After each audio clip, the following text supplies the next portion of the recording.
Mawar Afi ajak 3 anaknya liburan, pamer 2 pengasuh baru. Tak berpengaruh dengan pernikahan mewah yang pamerkan oleh mantan babysitter, Mawar Afi mengajak ketiga anaknya untuk berlibur.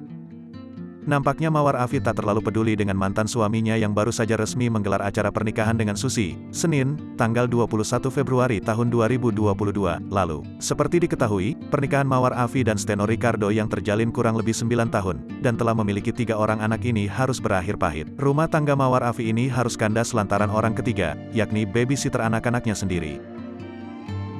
Setelah secara terang-terangan membongkar perselingkuhan Steno Ricardo ke publik, Mawar Afi terlihat sangat santai dan tegar. Unggahan terbaru, Mawar memposting foto bersama ketiga anaknya dan 2 pengasuh baru. Mawar Afi pun menuliskan pesan menyentuh untuk kedua pengasuh anaknya. Namun, dalam captionnya itu, warganet menganggap itu sebagai sentilan untuk mantan babysitternya, Susi Latifa. "Terima kasih Ibu Ani, Mbak Empit, udah nemenin saya dan anak-anak. Jangan berpindah ke lain hati ya, temenin saya terus, amin," tulis Mawar Afi. Rabu, tanggal 23 Februari tahun 2022. Mawar Afi menyebut bahwa liburan singkatnya itu cukup melelahkan, namun sangat seru lantaran ia melihat ketiga anaknya senang dan bahagia.